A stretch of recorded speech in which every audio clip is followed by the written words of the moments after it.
Dios les bendiga, hermanos, bienvenidos a este resumen del libro Epístolas de la Prisión, Efesios, Filipenses, Colosenses y Filemón. Este es un libro de texto de estudio independiente que ha sido escrito por Leroy Bartel. Es un placer compartir con ustedes esta enseñanza y ya saben que les animo para que se sigan esforzando en aprender más de la palabra del Señor.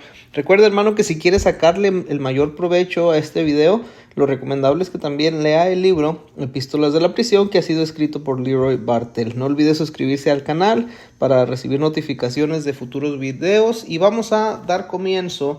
Seguimos estudiando la unidad número 1 del libro. Esta unidad 1 se titula Colosenses y Filemón y esta unidad contiene los capítulos 1 hasta el capítulo 4. A través de esta unidad hemos visto y seguimos viendo que el gran apóstol Pablo se encontraba enfrentando un reto cuando le tocó escribir estas cartas a los colosenses y también a Filemón. Pablo estaba preso en Roma y estaba preso por causa del evangelio. Su carta apostólica para los colosenses fue escrita a una congregación individual que estaba localizada en una pequeña ciudad de la antigua Asia Menor, cerca de 100 millas al este de Éfeso. La carta a Filemón, hermano, por otro lado, era una carta muy personal que fue escrita a un líder de mucho dinero de la iglesia llamado Filemón. Y esta carta fue un favor de un esclavo Onésimo. Fue a favor de un esclavo Onésimo que había huido. La bendición era que Onésimo se había convertido a través del ministerio de Pablo. Y en esta ocasión, hermano, pues vamos con el capítulo 3. Seguimos estudiando todavía la carta dirigida hacia los colosenses.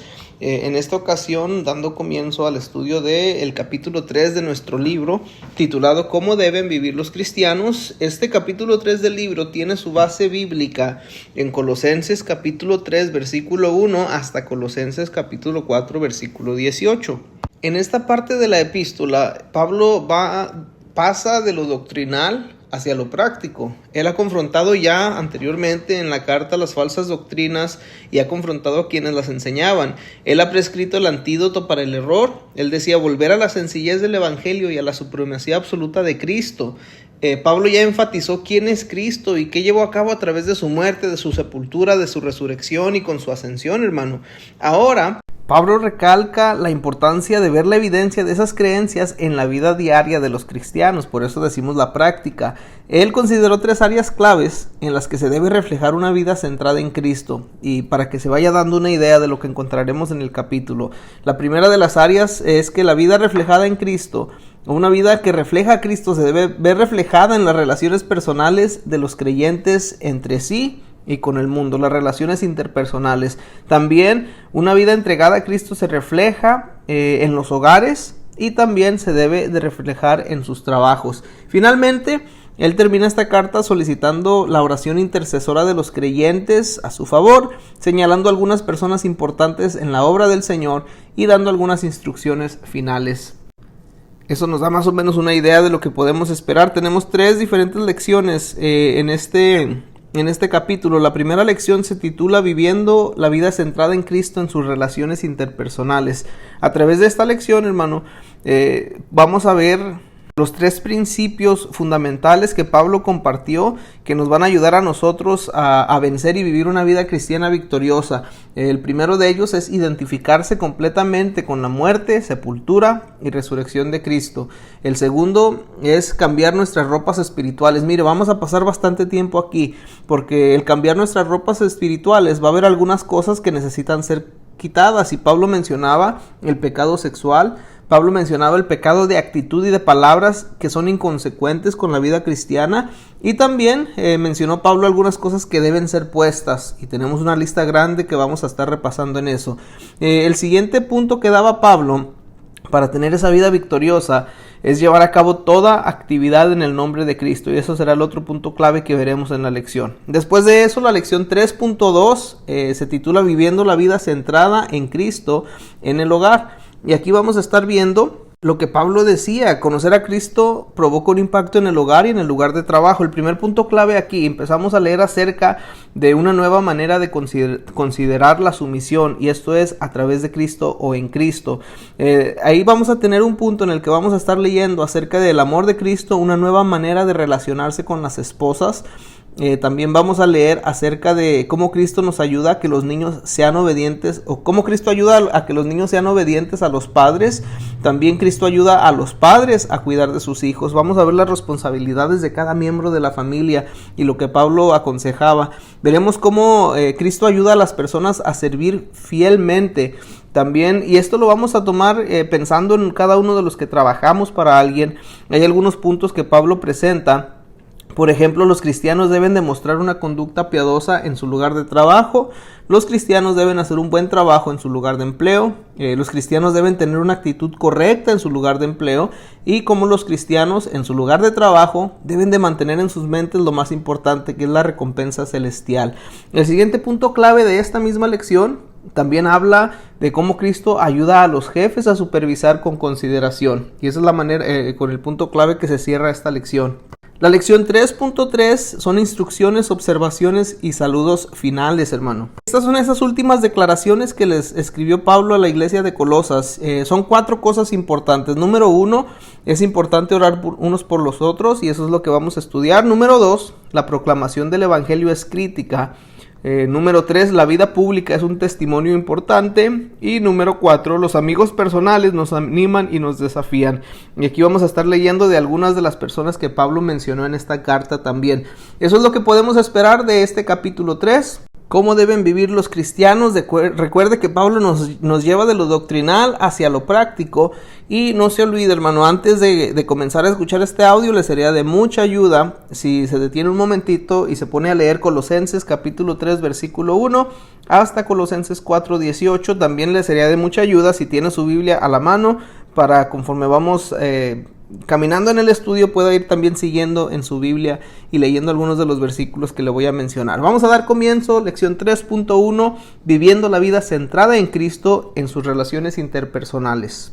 El estudio del libro nos comienza con una historia. Dice que Jaime se encontraba desanimado y frustrado. Él era un nuevo creyente que con mucho entusiasmo había comprometido su vida para seguir a Jesús con todo su corazón. Sin embargo, él estaba enfrentando algunos desafíos. No solamente tenía viejos amigos que lo estaban presionando para volver a su antigua manera de vivir, sino que había algunos cristianos en la iglesia a la que asistía que trataban de cambiar su nueva libertad que había encontrado en Cristo en un asunto competitivo. ¿Dónde estaba el gozo y el sentimiento de una aventura emocionante que se tiene al seguir a Cristo? El problema de Jaime, hermano, es muy común. Era el mismo problema que los cristianos de Colosas. Ellos estaban enfrentando ese problema en el primer siglo. Pablo ya se había dirigido a problemas similares en Colosenses capítulo 2, cuando él explicó: de la manera que habéis recibido al Señor Jesucristo, andad en él. Esto en Colosenses 2:6. Pablo también exhortó a los creyentes: nadie os engañe, os juzgue, os prive. ¿Qué pueden hacer los cristianos, hermano, cuando han experimentado esta clase de presión? ¿Qué pueden hacer ellos para vencer y vivir una vida cristiana victoriosa?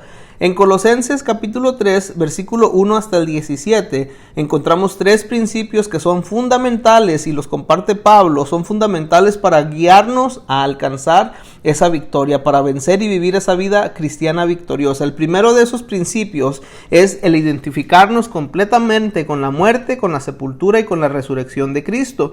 Y ese, claro, se convierte en nuestro primer punto clave. Ahí, en Colosenses 3, 1 al 9, Pablo exhortó a los creyentes en Colosas para que se identificaran completamente con la muerte, con la sepultura y con la resurrección de Cristo.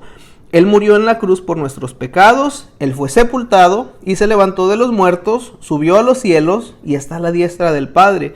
Debido a este hecho, ellos necesitaban comportarse en consecuencia, necesitaban reflejarlo en sus vidas, hermano.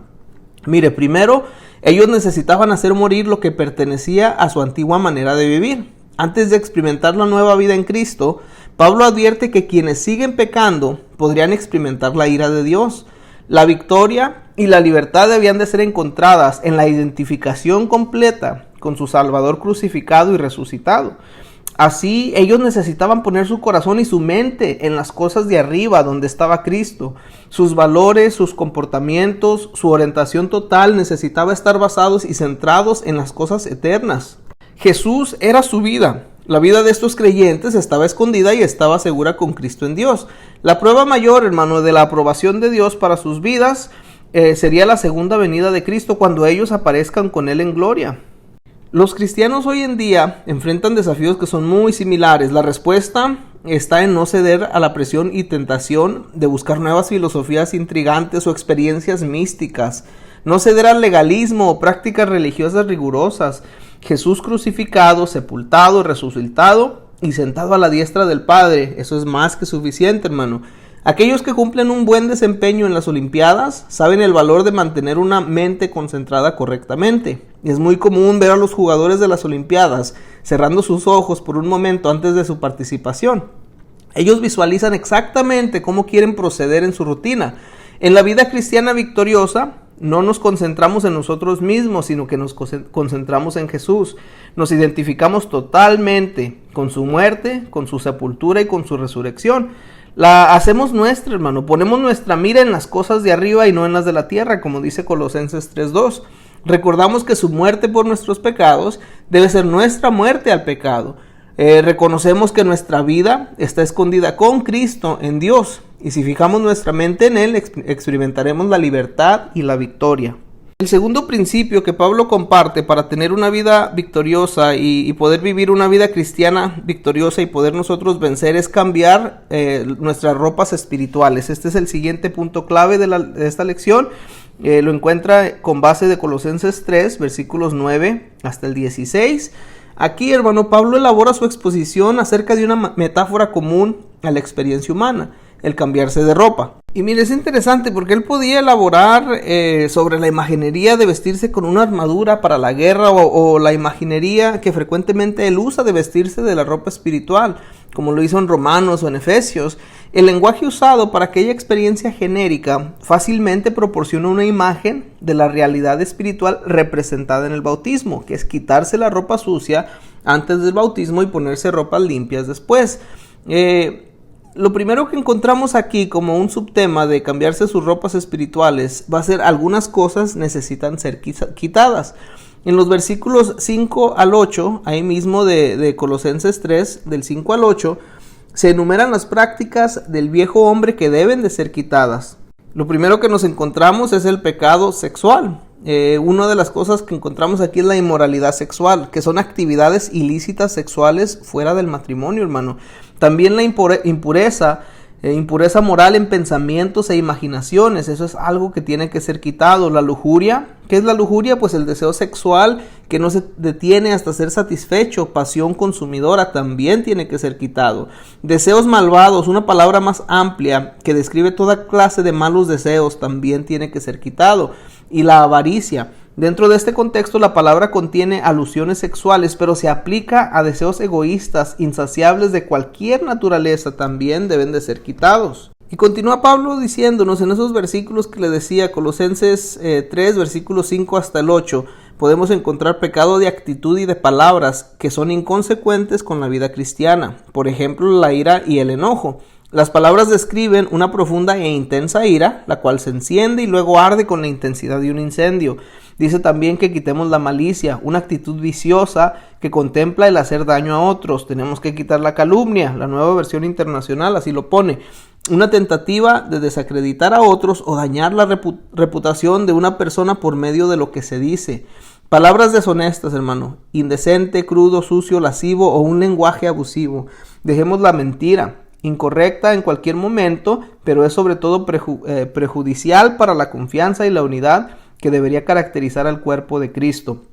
Pablo, hermano, enseña que para la persona que quiere identificarse totalmente con Cristo en su muerte, sepultura y resurrección, estas son las cosas que deben de quedar fuera. Estas cosas están fuera de lugar. Ellas representan la ropa vieja, la ropa sucia, inapropiada de la vida anterior. Y algunas de las cosas que deben ser puestas en los versículos 12 hasta el versículo 15, de nuevo, estamos en Colosenses 3, del 12 al 15.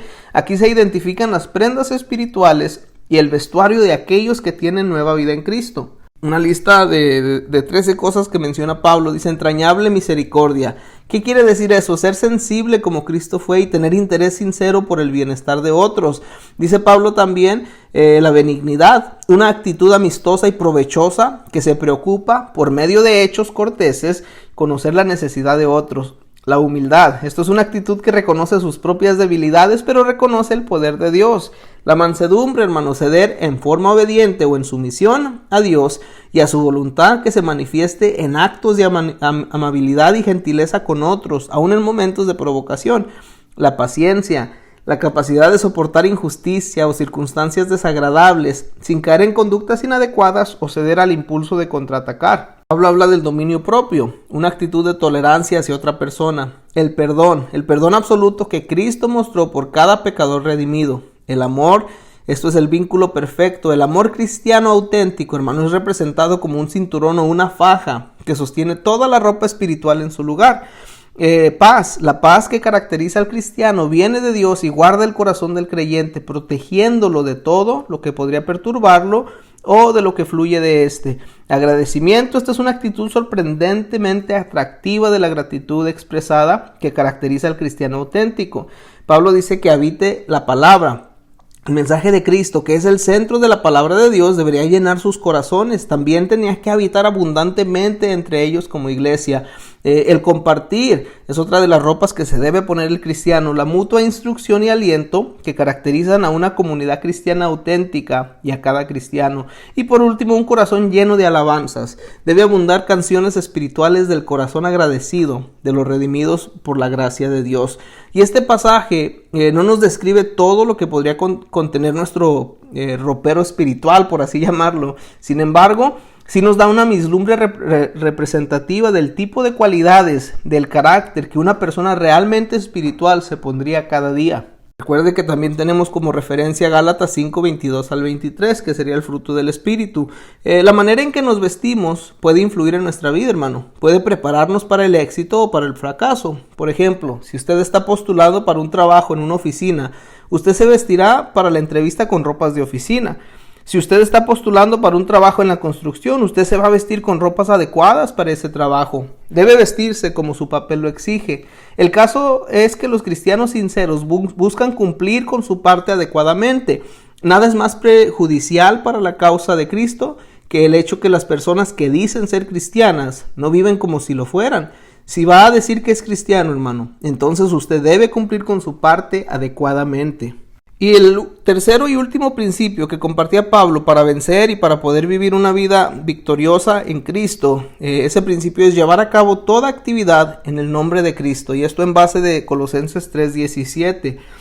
Para concluir eso que le decía, hermano, Pablo exhorta aquí a los cristianos colosenses a que hagan todas las cosas en el nombre del Señor como acción de gracias a Dios el Padre.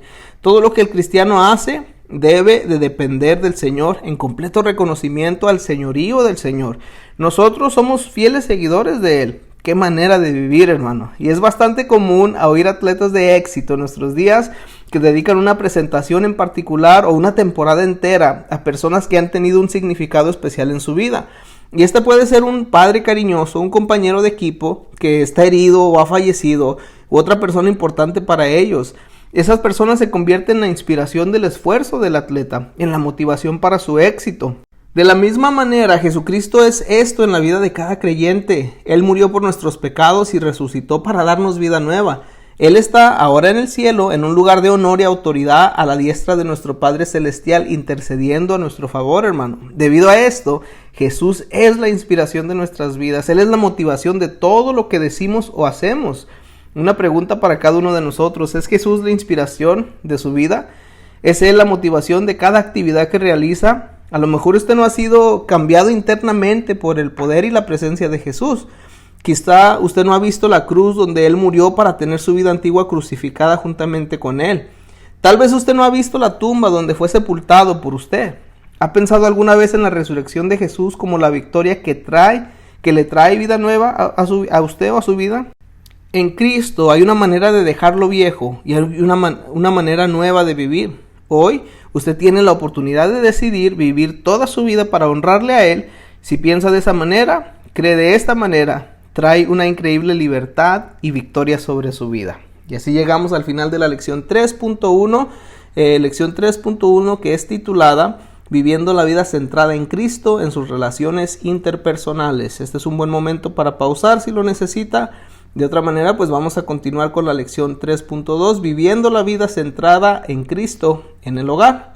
La base bíblica será Colosenses 3:18 hasta Colosenses 4:1. Se ha dicho, es más fácil vivir para Cristo en el mercado que vivir para Él en el hogar. Hermano, parece que nos comportamos mejor cuando estamos fuera de la casa. Todos los días sentimos esta presión de tratar a otros con cortesía y consideración. Y a veces, sin embargo, cuando regresamos a casa después de un día muy ocupado, nos relajamos, bajamos la guardia y dejamos que nuestra familia vea el lado más oscuro de nuestro carácter. A menudo, el lugar más difícil para practicar nuestro cristianismo es en la casa.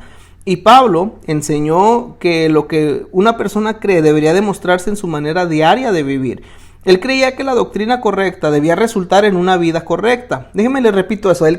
Pablo creía que una doctrina correcta debía resultar en una vida correcta.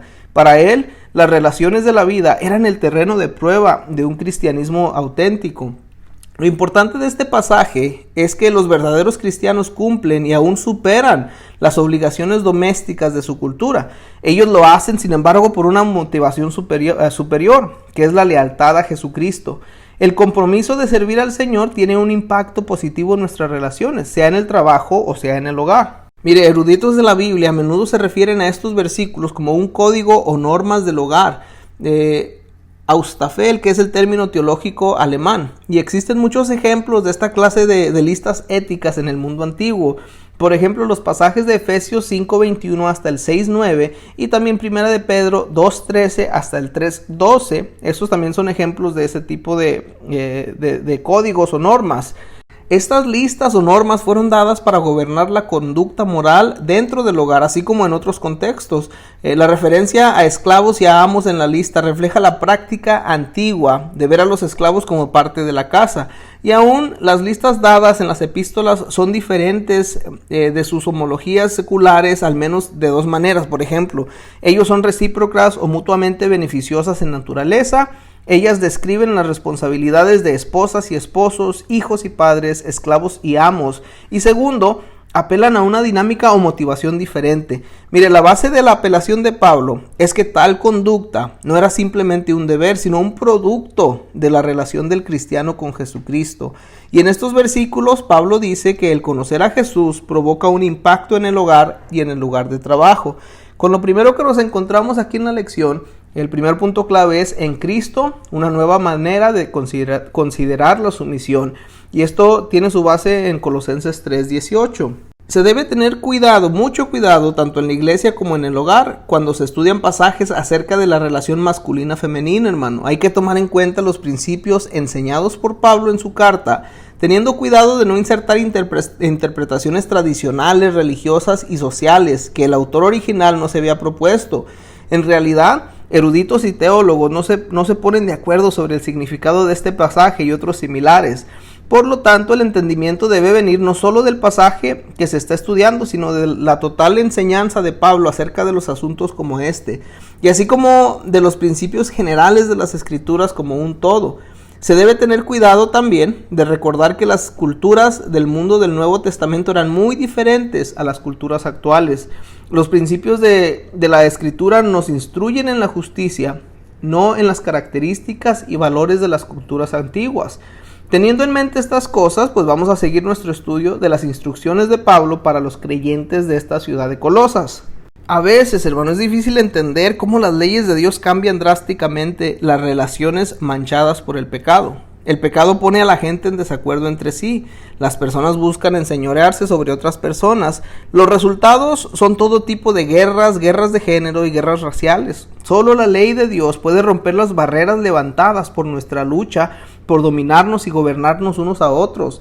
La sumisión y el mutuo amor fueron los salvavidas que la ley de Dios trajo y que cambiaron los matrimonios en el tiempo de los romanos, la misma ley que gobernaba las relaciones dentro de la iglesia. Cuando el amor está presente, hermano, las cargas se derrumban y el deseo de control y poder dejar de ser un factor crucial en las relaciones. Una pareja que está enamorada es un buen ejemplo de que esta ley aplicada. Cada uno se esfuerza por hacer lo suficiente para complacer y servir al otro. Cada uno vive para la felicidad del otro. Los matrimonios en la cultura judía en los tiempos de los romanos por lo general no eran el resultado del amor romántico, sino de un arreglo para poder sobrevivir, por negocio o por ganancia. La supervivencia de una mujer dependía del estar casada. Las necesidades emocionales de una esposa, el sentirse amada y tener valor, a menudo no se percibían en una cultura que otorgaba poco valor a la mujer.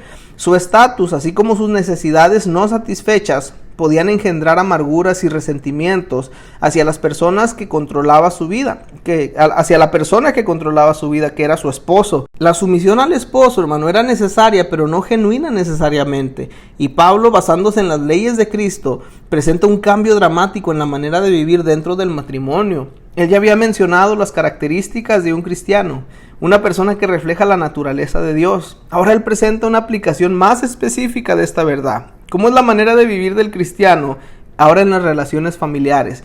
Mire, Pablo empieza con las esposas, porque el Espíritu de Dios vive en ella, en la esposa. Y como el Espíritu de Dios vive en ella, los sentimientos hacia su esposo sería de amor y deseo de complacerlo y servirlo de la mejor manera. También, como resultado de que el Espíritu de Dios vive en ella, la sumisión ya no sería la de una persona forzada por necesidad o por ceder a un poder más fuerte, más bien sería el resultado natural de un corazón lleno de amor, del amor de Cristo, un amor que quiere lo mejor para aquel a quien se ama, en este caso su esposo. Y por último, la obra de Cristo se reflejaría en la relación con su esposo, ya que la esposa estaba llena del Espíritu de Dios. En Colosenses 3:19 nos encontramos que el amor de Cristo es una manera nueva de relacionarse con las esposas. Vamos a describir un poquito la clase de ese amor. Mire, después de que Pablo se dirige a las esposas, él se vuelve a los esposos. La mayoría de los matrimonios en los tiempos romanos era por conveniencia o arreglo de negocio. El matrimonio proveía a la mujer esa protección y un lugar en donde vivir. El matrimonio proveía al hombre la dote de una esposa y un medio para tener hijos que podían trabajar en los campos familiares. Las mujeres no eran vistas como objeto de amor y los hombres, como de costumbre, encontraban compañía y estímulo mental con otros hombres, no con sus esposas.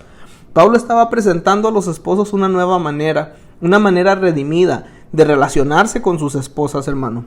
Y esta manera se fundaba en el amor, no en los negocios, no en la conveniencia, no en el servicio a sí mismo. En vez de ver a las esposas como propiedad, eran exhortados a ver lo que realmente eran ellas, seres humanos, hechas a la imagen de Dios, creadas para una relación de amor y de apoyo con sus esposos.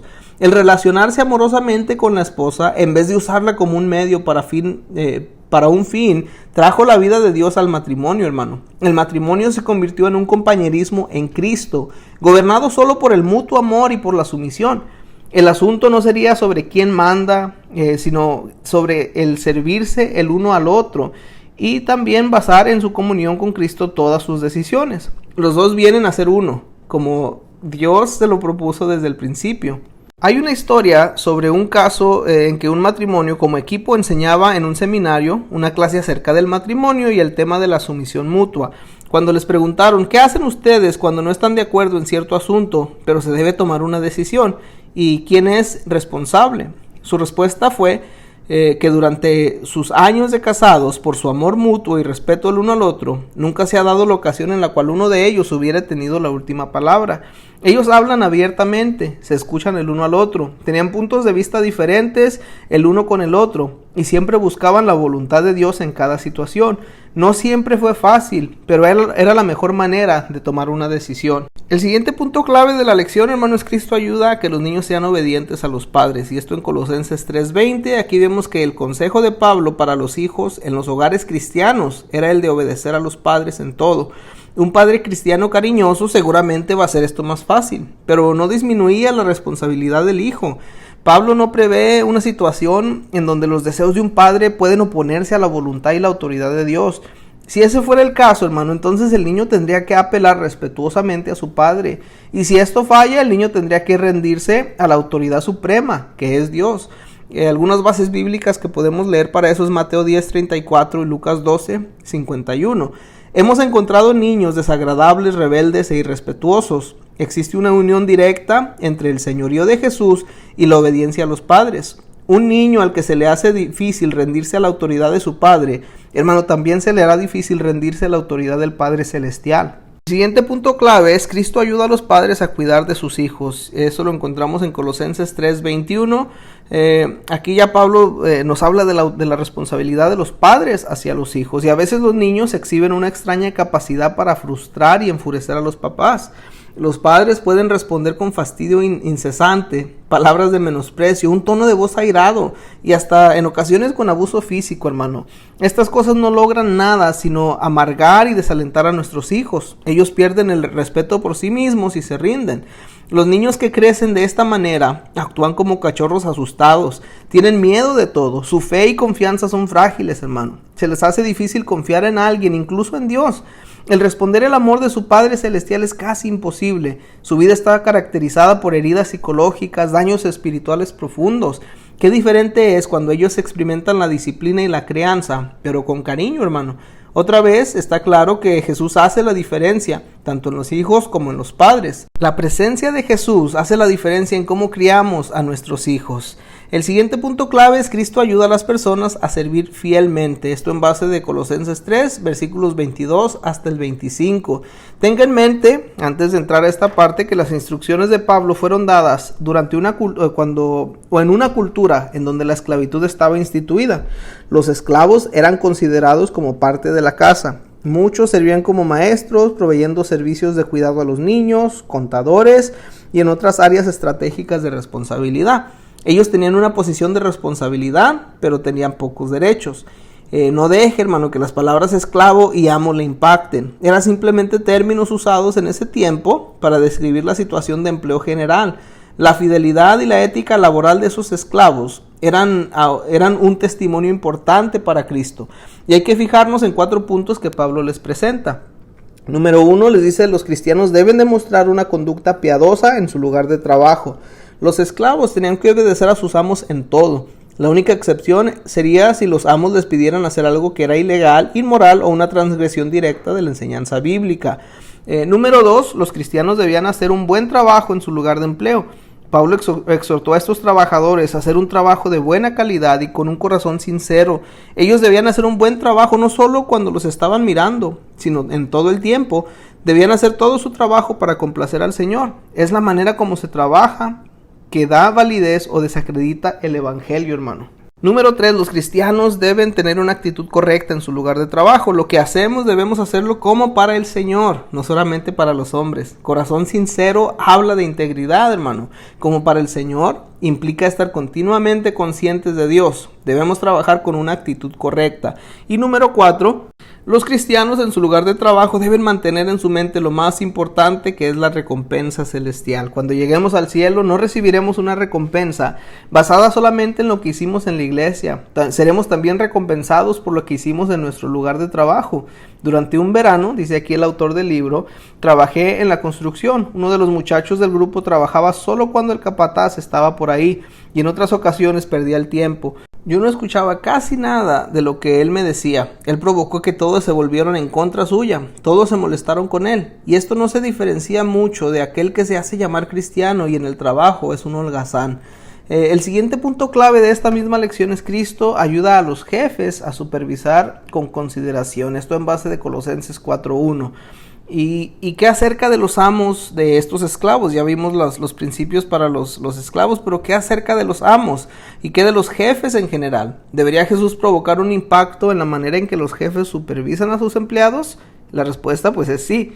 Pablo les exhorta a tener 2 cosas en mente. Número 1, aunque los esclavos en el mundo de los romanos no tenían ningún derecho, Pablo no dudó en decirle a los amos cristianos que debían hacer lo que era correcto por quienes trabajaban para ellos. Número 2, les recuerda a los amos que ellos también tienen un amo en los cielos. Con él no hay acepción de personas. Piense en cómo impactarían estos principios dentro de una cultura si se practicaran consecuentemente. Los matrimonios cristianos serían más estables que los matrimonios seculares. Los hogares cristianos tendrían niños respetuosos, obedientes, amorosos, con buena salud emocional, con convicciones profundas y un sentido de propósito.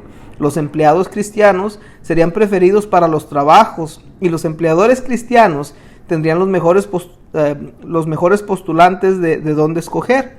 Jesucristo sería honrado y el evangelio sería extendido, hermano. Y como dice Tito 2:10, para que en todo adorne la doctrina de Dios nuestro Salvador. Hermano, Jesús hace la diferencia en la vida de las personas. De esa manera llegamos al final de la lección 3.2, titulada Viviendo la vida centrada en Cristo en el hogar. Este es un buen momento para pausar si lo necesita. Si no lo necesita, pues vamos ahora con la lección 3.3. Estas son las instrucciones, observaciones y saludos finales. La base bíblica para esta lección es Colosenses 4, versículo 2 hasta Colosenses 4:18. La preocupación de Pablo, hermano, por los cristianos de la pequeña comunidad de Colosas había recorrido toda la ruta. Y aunque él nunca había conocido personalmente a estos creyentes, uno de los que se convirtieron a través del ministerio de él, que fue Epafras, fue el pastor que fundó esta iglesia. Él había traído un informe a Pablo acerca de su estabilidad espiritual, así como de los retos que se estaban enfrentando en esa iglesia. La carta de Pablo para ellos estaba llena de intereses apostólicos. Les dice que él ora cada día por el bienestar espiritual de ellos. No quiere que nadie se sirva de ellos, llevándoles hacia la esclavitud o descarriándoles, y considera los problemas principales que ellos estaban enfrentando. Y ahora termina su carta apostólica con algunas instrucciones, algunas observaciones y saludos finales. Sus últimas declaraciones a la iglesia de Colosas, hermanos, nos recuerdan 4 cosas importantes que son las que vamos a ver a través de esta lección. La primera de ellas es que es importante orar los unos por los otros, y esto está en base de Colosenses 4, versículo 2 al 3.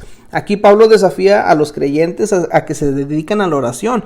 La palabra griega que se usa aquí, traducida como perseverad en la oración, se usa 10 veces en el Nuevo Testamento y enfatiza, hermano, la determinación, la persistencia y prestar atención cuidadosa a algo. Él no simplemente nos impulsa a participar de la oración personal, es decir, una oración que contribuye al propio bienestar espiritual de alguien. Él les motiva a practicar la oración de intercesión, oración como ministerio, oración por otros. Les impulsa a estar atentos a cada oportunidad que tengan para orar. Puede ver también Efesios 6:18 y les anima, hermano, a que colmen sus oraciones con acción de gracias, conforme a Filipenses 4:6. Una pregunta para cada uno de nosotros: ¿cuánto se dedica usted y yo a la oración de intercesión? ¿Cómo está dirigida su oración? ¿Está dirigida solamente hacia sus necesidades y preocupaciones o hacia la causa de Cristo, las necesidades de otros y la expansión del Evangelio? ¿Busca usted oportunidades de intercesión? Hermano, cuando usted ora, ¿está su corazón colmado de gratitud hacia Dios? El doctor Delmer Guinness, un gran misionero de prestigio, por años ha desafiado a los cristianos a practicar la oración sin egoísmo. Él también sirve como un modelo. Dice aquí el autor del libro que recuerda escucharle pedir apasionadamente a una congregación: ustedes pueden pedir por una casa, pero no pueden llevársela al cielo. Ustedes pueden orar por un carro, pero también lo van a dejar. Entonces él puso sus brazos alrededor de un globo terráqueo que había traído a la plataforma y desafió a las personas con estas palabras: quiten los ojos de ustedes mismos, oren por las necesidades de los demás, intercedan por el mundo, pueden llevárselos al cielo con ustedes. La segunda cosa que escribe Pablo en la última parte de su carta es la proclamación del evangelio es crítica. Colosenses 4, versículo 3 al 4. Aquí Pablo reconoce la importancia de que el evangelio sea proclamado continuamente sin obstáculos, hermano.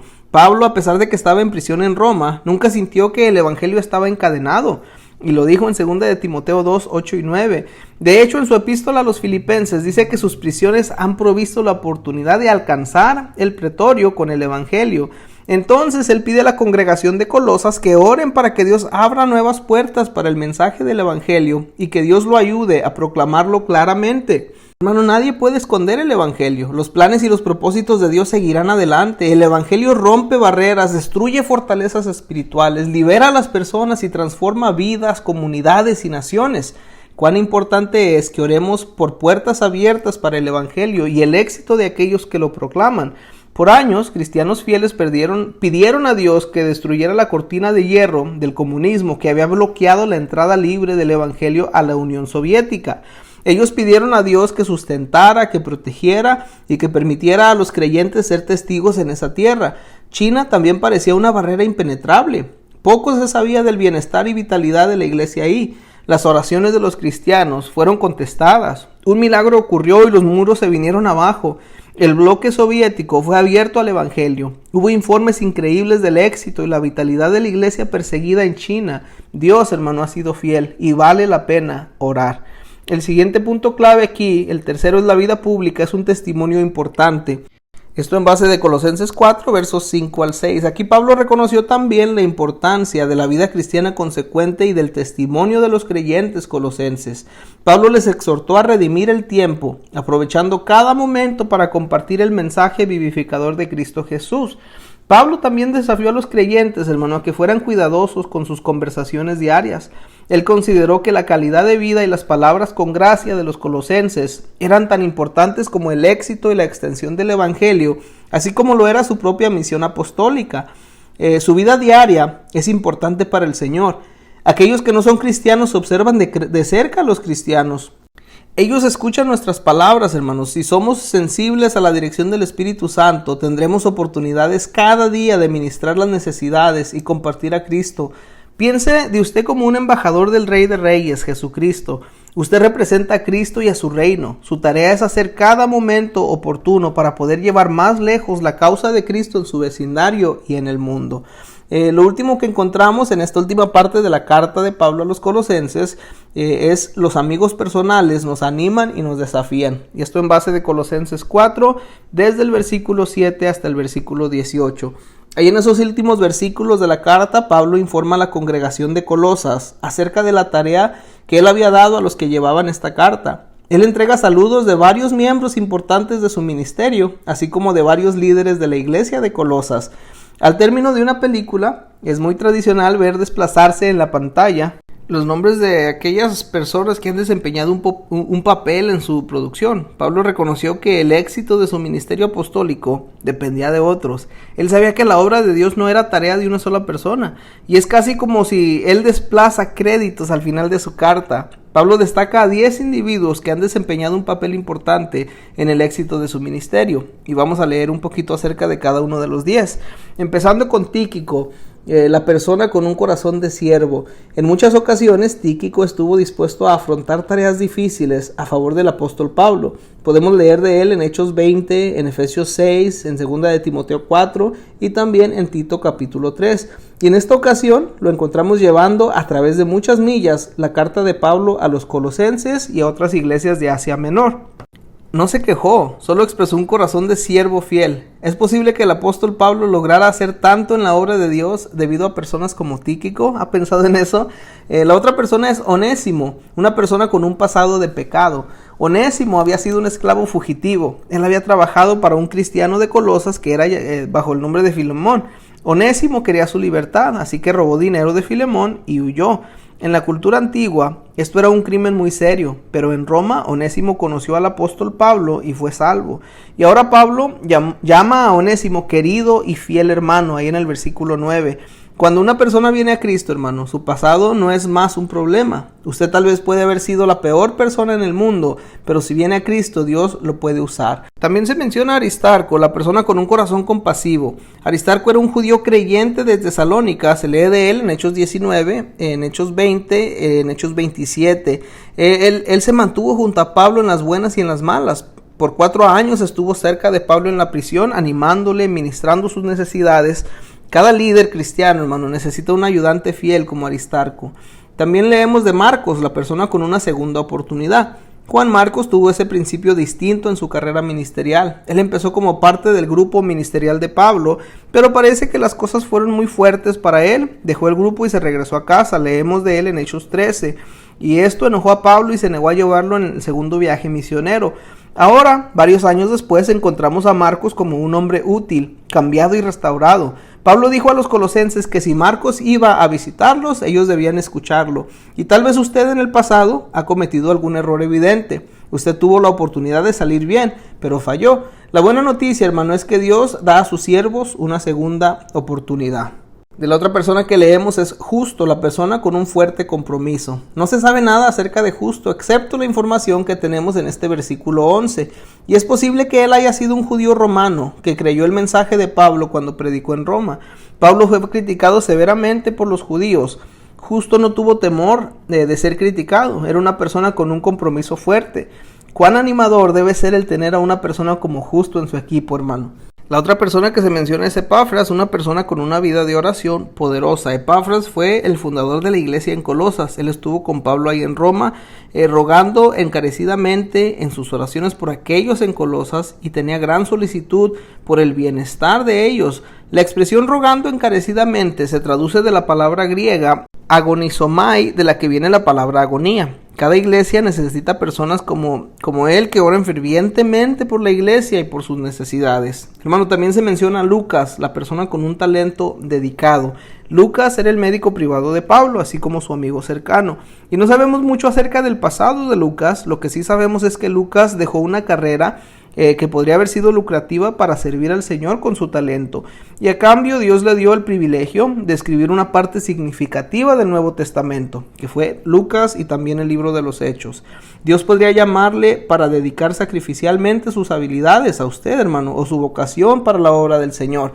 ¡Qué privilegio, qué oportunidad! Usted nunca perdería o perderá por servir a Dios. La otra persona es Demas, la persona con un fruto lamentable. Demas es nombrado como uno de los colaboradores del ministerio de Pablo. Más tarde, este hombre resultó ser una desilusión para Pablo. Esto lo leemos en 2 de Timoteo 4, del 9 al 10. Él abandonó a Pablo, él desertó por amor a este mundo. El punto es este: una persona puede servir con gran distinción y dedicación en algún punto de su vida y todavía perderse. Debemos de cuidar nuestro corazón. Está también Ninfas, la persona dispuesta a abrir su hogar. Ninfas es destacada por Pablo por mencionar honoríficamente porque ella estuvo dispuesta a abrir su casa para que un grupo pequeño de creyentes se reuniera ahí. Ella era anfitriona de un grupo pequeño. Alguien más dirigía las reuniones, pero ella era la anfitriona. Hermano, ¿estaría dispuesto usted a usar su hogar para la obra del Señor? Por último está Arquipo, la persona que necesita ser animada para terminar bien. Arquipo empezó bien, estaba lleno de entusiasmo y visión. Dios le había dado la tarea y un llamado, pero Pablo vio algunas señales que le preocuparon. Arquipo estaba relajándose. Pablo le dijo: mira que cumplas el ministerio que recibiste en el Señor. En una carrera, el premio no es para quienes empiezan rápido, sino para aquellos que terminan bien. Y una pregunta para que reflexionemos: ¿estamos nosotros dispuestos a dedicarnos a la obra del Señor en nuestra iglesia y en nuestra comunidad? ¿Nos consagraríamos nosotros a la oración intercesora? ¿Haríamos todo lo posible para que el Evangelio se siga predicando en nuestro propio país y a través del mundo?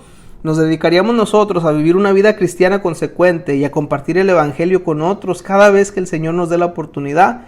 ¿Cómo piensa usted, hermano, que Dios quiere usar sus talentos y habilidades para hacer el ministerio de su pastor y para hacer que el ministerio de su pastor y de su iglesia sean más eficaces? Cada uno de nosotros tenemos una parte importante que cumplir para que la obra de Dios sea exitosa. De esa manera, hermano, llegamos al final de la lección 3.3, instrucciones, observaciones y saludos finales. Llegamos al final de todo el capítulo 3. ¿Cómo es que deben vivir los cristianos? En base de Colosenses 3 hasta Colosenses 4:18. Y eso pues nos trae al final de toda la carta de los Colosenses. Pero bueno, este capítulo 3 nos trajo cosas muy importantes y de gran bendición para nuestras vidas, espero. Lo primero que veíamos en la lección 3.1, viviendo la vida centrada en Cristo en nuestras relaciones interpersonales, veíamos los cuatro principios o puntos o principios que nos da Pablo para tener una vida cristiana victoriosa.